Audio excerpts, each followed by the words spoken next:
Olá pessoal, tudo bem?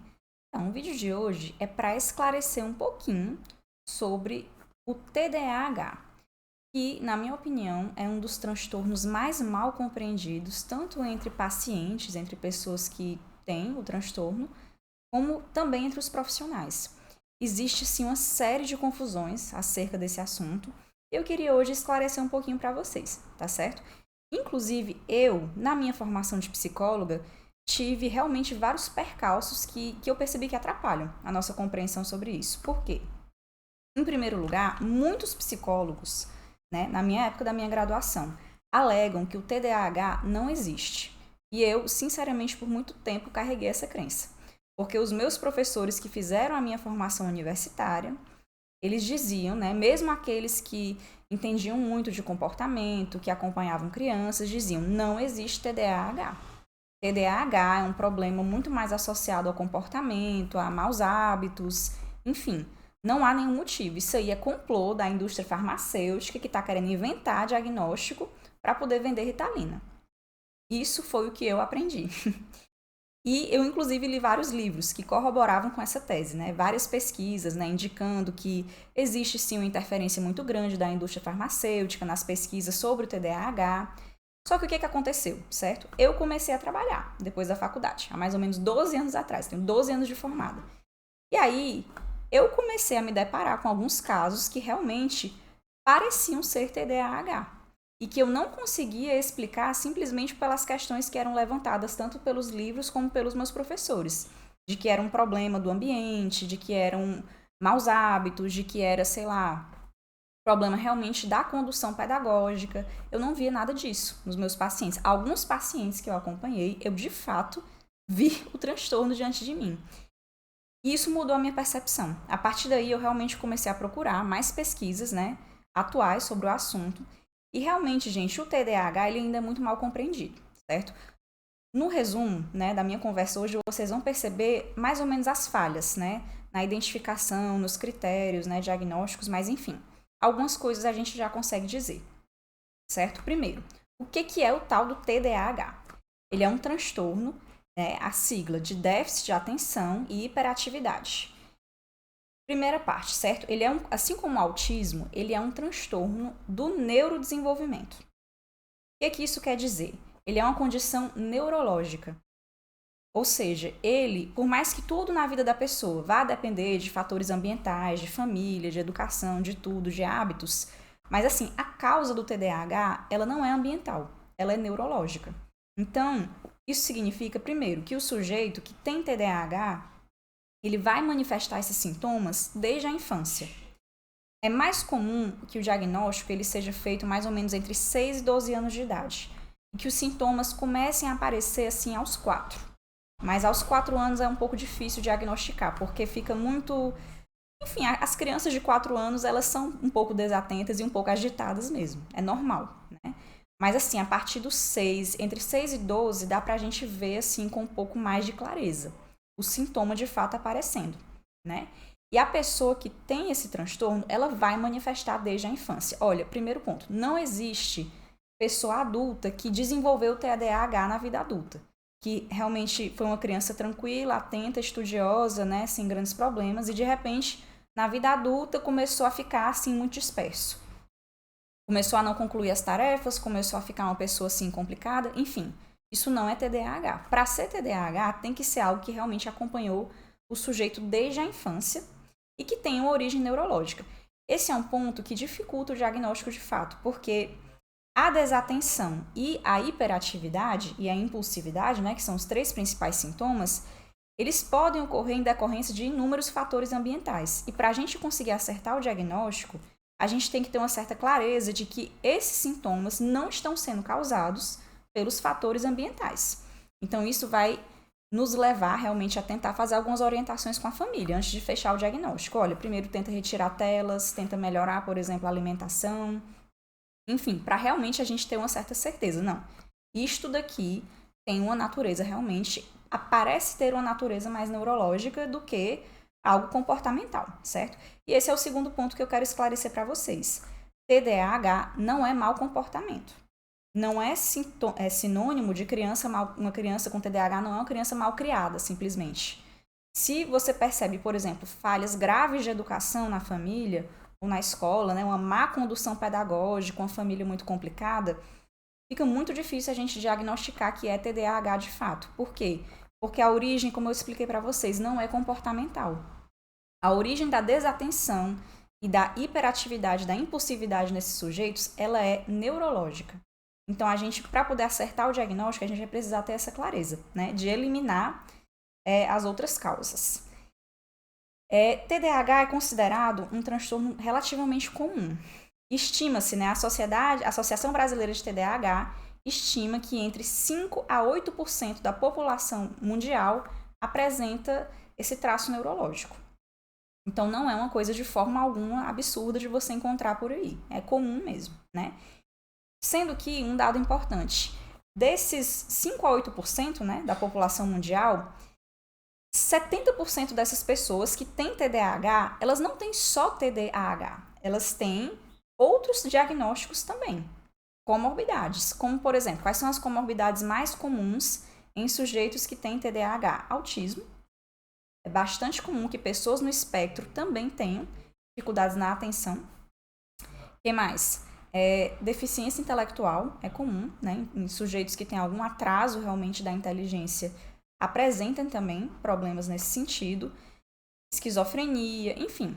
Tem várias comorbidades que são, de certa forma, mais ou menos comuns em pessoas com TDAH. Então, de certa forma, TDAH não é, às vezes, nem o diagnóstico central daquela pessoa. É como se fosse um outro diagnóstico que acompanha o desenvolvimento daquilo que ela já tem. Mas, realmente, 30% é só TDAH. Ela não vai apresentar outro diagnóstico, outra questão. É puro TDAH mesmo. A neurobiologia do TDAH ela é muito mal compreendida ainda. Muitos aspectos, inclusive os critérios diagnósticos, eles são um pouco vagos, né? Eu vou falar um pouquinho desses critérios hoje para vocês, mas vocês vão perceber que não é uma coisa assim super clara. Inclusive, vou logo antecipando. Se você pegar o DSM hoje e você ler os critérios diagnósticos de TDAH, muito provavelmente você vai se identificar. É normal. Porque, de fato, não tem algo ali que exclua os comportamentos que são comuns nas pessoas hoje em dia, principalmente pessoas que usam telas, celular. Isso aqui traz muita dispersão, de fato, para a gente. Então, infelizmente, o critério não está claro, né? Mas é possível a gente realizar o diagnóstico mesmo assim, né? A gente, no final das contas, vai depender muito do bom senso do profissional que vai realizar esse diagnóstico. Que mais? Outro fator que dificulta, certo? O diagnóstico. Os sintomas são muito heterogêneos entre os sujeitos, então a gente não vai conseguir encontrar assim, um sintoma assim, central, gritante, que se apresenta da mesma forma em todas as pessoas que têm essa condição. Não, é extremamente diferente. Até porque a gente vai ver que a função que está mais prejudicada no TDAH é a função executiva. Isso é algo muito complexo. Isso pode acarretar assim, diversas modalidades de sintomas que podem aparecer. Então não é muito fácil realmente identificar. A chance realmente de você cometer um erro é alta, né? Infelizmente. E porque a chance de você cometer um erro é alta, a gente encontra hoje um problema muito sério de superdiagnóstico, superdiagnosticação, né? Como diz o texto. Porque às vezes é difícil, às vezes não é nem má vontade. Assim, tem gente que critica assim, o psiquiatra quer dopar todo mundo, quer inventar um transtorno para medicalizar a vida. Gente, às vezes não é isso, de verdade. É porque é difícil. É difícil você acertar. Não é impossível, mas é difícil. Vai depender realmente de você conhecer o seu paciente, conhecer o transtorno, ver exatamente que prejuízos essa pessoa apresenta naquele momento da vida dela e ao longo da vida, né? Você tem que fazer uma certa análise da vida como um todo daquela pessoa e aí você consegue acertar o diagnóstico. E ao acertar o diagnóstico, você consegue também propor um tratamento um pouco mais assertivo. Porque o que acontece? Enquanto você não acertar esse diagnóstico, é muito comum essas pessoas ficarem pingando de tratamento em tratamento e não conseguirem encontrar algo de fato que as ajude. E eu já escutei de muitas pessoas com esse transtorno, né? Dizerem assim, olha, minha vida mudou quando eu recebi o diagnóstico. Porque realmente eu consegui receber uma ajuda que de fato condizia com as minhas necessidades. Então a importância de acertar o diagnóstico é essa. Não é simplesmente para, enfim, rotular a pessoa. Não, as pessoas agora têm que ter categoria. Não é isso. é para poder tentar oferecer uma ajuda um pouco mais especializada, mais assertiva, para essa pessoa parar de sofrer, né? Enfim. Vamos falar agora um pouquinho, né, dos sintomas principais, porque é importante a gente entender que eles de fato são um pouco vagos, né? Eu espero poder esclarecer o máximo possível aqui para vocês, mas a gente vai precisar ter realmente uma certa atenção com relação a isso. O primeiro sintoma principal é a desatenção. Como essa desatenção se manifesta? Lembrem-se, ela vai se manifestar durante a vida toda. Então, não vai existir uma pessoa com TDAH que é desatenta em uma determinada fase da vida e na outra ela é super atenta. Não, no geral, são pessoas bem desatentas ao longo da vida toda. Quem apresenta esse sintoma, normalmente ele se apresenta da seguinte forma, né? Primeiro, a pessoa fica com dificuldade de se concentrar. Você mostra uma atividade, uma tarefa qualquer para ela e ela é como se ela perdesse o interesse no meio da tarefa. E às vezes, inclusive, essa criança, ou esse adulto, ou esse adolescente acabam sendo rotulados assim de preguiçosos. A pessoa tem preguiça, ela não quer fazer, ela é desobediente, ela é teimosa. E às vezes não é isso, ela é simplesmente desatenta. Ela não consegue prestar atenção no que está fazendo. Ela começa a fazer e pronto. Assim, começa a prestar atenção em qualquer outra coisa. Vai mudando o foco da atenção dela constantemente. De modo que ela, às vezes, não consegue concluir tarefas muito simples, né? Às vezes você pede assim, como eu já vi acontecer com pacientes meus, sei lá, digita esse código aqui, certo? Na entrada de um condomínio. Às vezes não tem aqueles códigos, né? Digite sua identidade. Eu já vi paciente meu não conseguir concluir essa tarefa. Eram pessoas super inteligentes, super sociáveis, não tinham atraso da inteligência nenhum. Mas a pessoa até nisso, às vezes, parava de prestar atenção, começava a digitar, aí, sei lá, ia fazer outra coisa. Esquecia, né? Aí quem tá com a pessoa às vezes se irrita.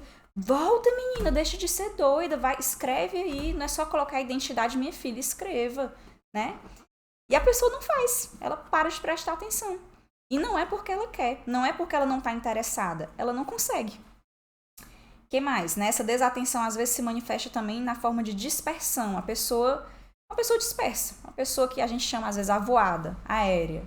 Né, fica, às vezes, no mundo da lua, viajando na maionese, não consegue prestar atenção numa aula. Às vezes, numa conversa mesmo, ela para de prestar atenção na nossa conversa, começa a pensar em outras coisas. Pode ser um sintoma também de desatenção. Outra coisa, eu já vi muito acontecer em pacientes meus, os pais relatarem que os seus filhos são lentos. E eu ia atender a criança e eu ficava assim, poxa, essa criança não é lenta. Eu não percebi essa lentidão.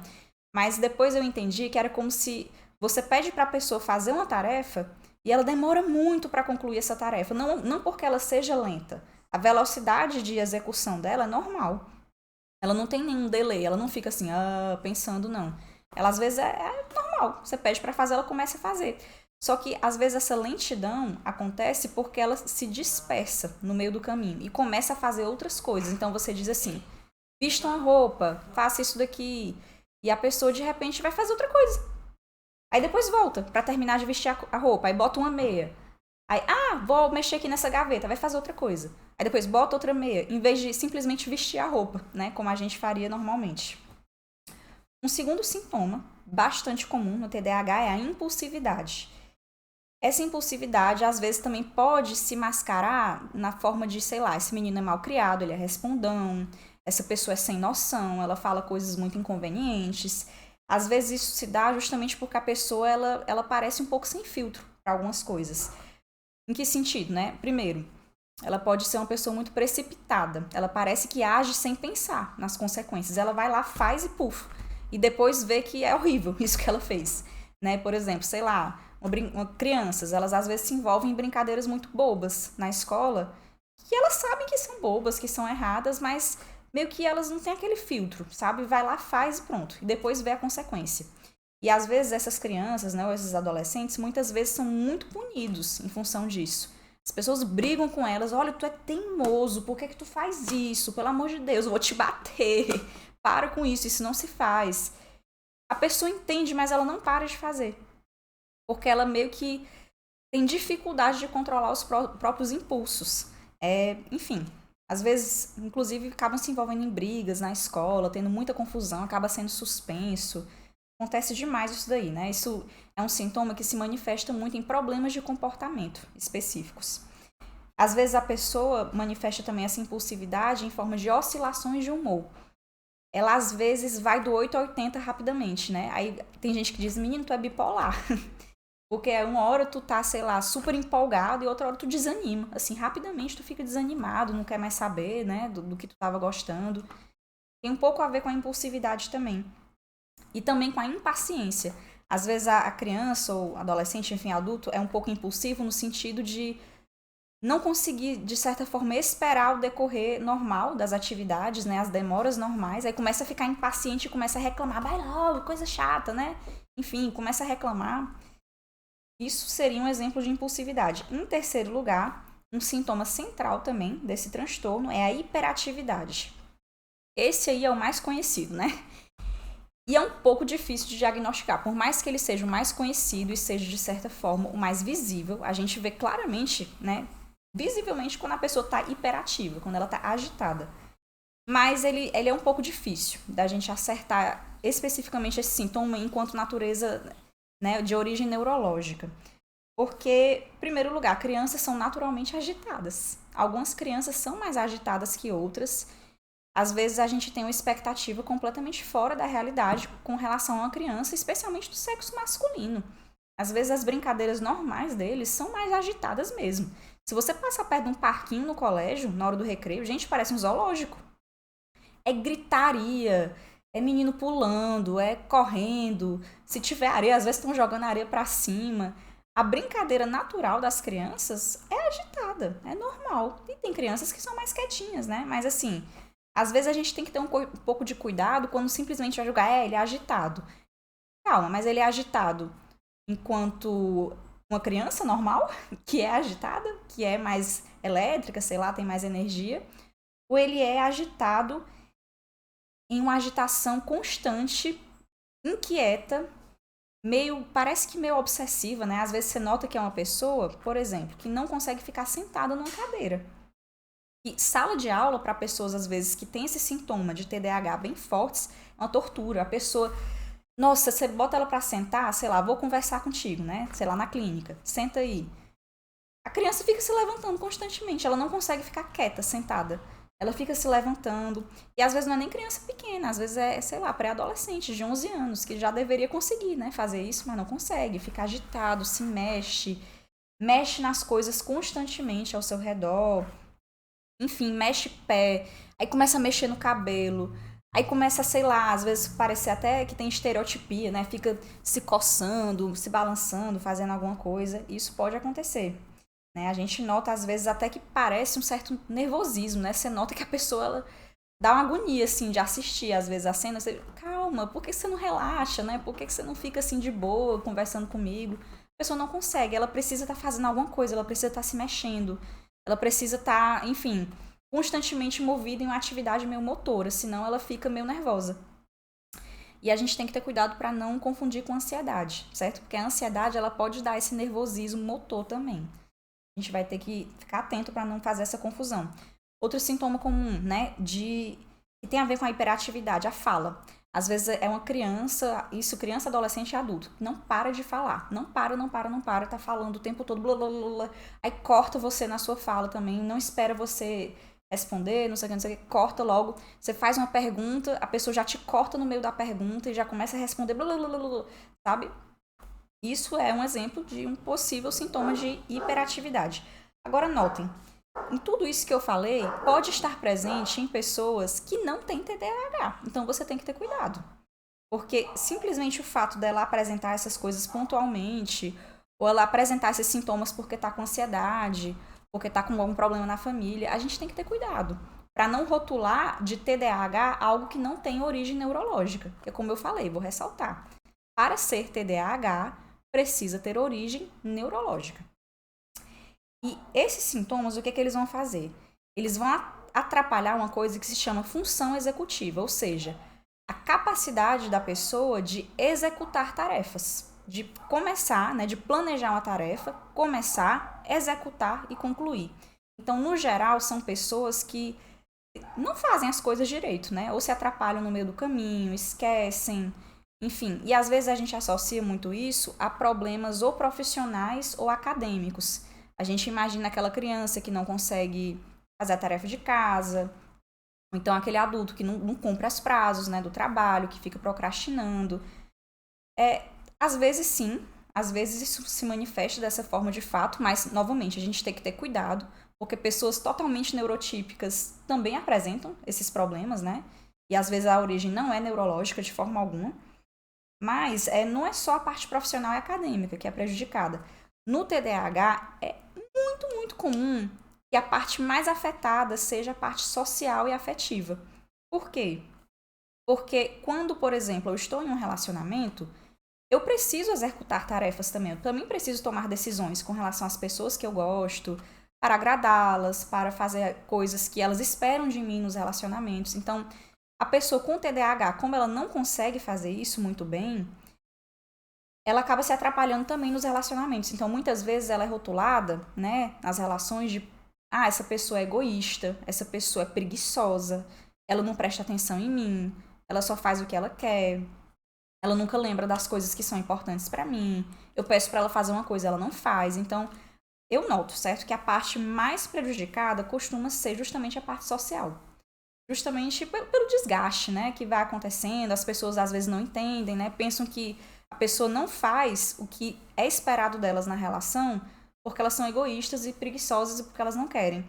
E no TDAH não é isso que a gente nota. Eu noto justamente o contrário, é um sofrimento muito grande, porque a pessoa quer corresponder, ela sabe que está vacilando, ela às vezes se pune, se tortura porque não consegue, né, fazer aquilo que é esperado dela, mas ela não consegue. Ela se dispersa, ela não presta atenção, ela vai fazer outras coisas, ela não consegue concluir as tarefas que ela quer fazer e que ela se propõe a fazer. Não é falta de vontade, é falta de uma certa capacidade neurológica para conseguir fazer certas coisas. E aí, né, surgem as diversas confusões. E a gente tem, né, como eu falei, uma grande variedade, né, de sintomas, de formas como esses sintomas aparecem. Mas a gente tem atualmente uma classificação em que há mais ou menos 3 tipos de TDAH que são mais ou menos claros, certo? Quais são? Pessoas que têm sintomas predominantemente de desatenção. Então, muita gente tem TDAH, mas não tem agitação. Ela não vai apresentar nem impulsividade, nem agitação, não. Ela é só muito desatenta. Eu já vi vários pacientes assim. Eram pessoas até bem calmas, mas só não prestavam atenção. Não conseguiam.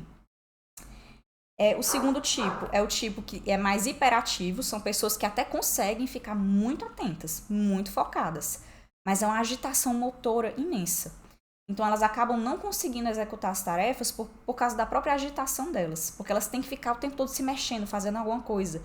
E é como se todos os estímulos, né, de tarefas que aparecem fossem estímulos muito entediantes. Então elas precisam ficar fazendo sempre várias coisas ao mesmo tempo, porque senão elas não conseguem fazer. Ficam agitadas, ficam nervosas, né? Enfim. E também temos os tipos dos combinados, né? Que são as pessoas que têm esses 3 sintomas de forma predominante, né? Misturados, isso também é bastante comum, né? Enfim, gente, tem muito espaço para erro nessa história toda. A gente, como profissional, a gente precisa realmente estudar, tentar conhecer melhor o transtorno e ganhar um pouco de experiência no atendimento dessas pessoas para a gente não correr nos erros diagnósticos, né? De julgar que é TDAH quando não é TDAH, ou também fazer que nem me ensinaram na faculdade, né? Dizer que TDAH não existe de jeito nenhum, porque existe. Muitas pessoas têm essas dificuldades, a dificuldade é de origem neurológica, e existe uma ajuda também que a gente pode oferecer para essas pessoas, tanto do ponto de vista medicamentoso, como também terapêutico, né? Através de uma terapia comportamental, ou de algumas mudanças no estilo de vida, essas pessoas podem receber uma ajuda efetiva que, de fato, melhore bastante, né, essas dificuldades que elas têm. Por isso é importante a gente tentar acertar o diagnóstico o máximo possível, claro, sabendo que é algo difícil e há espaço para erros, né? Mesmo que o profissional seja muito experiente, né, é possível errar, né? É difícil, às vezes, no comportamento humano, a gente identificar, não, isso é neurológico, isso é ambiental. Muitas vezes há uma mistura dos dois, né? E é isso que torna um pouco difícil. Mas é isso. Espero ter ajudado, né, na compreensão. E qualquer dúvida, comentem aqui embaixo, tá bom? Abraço.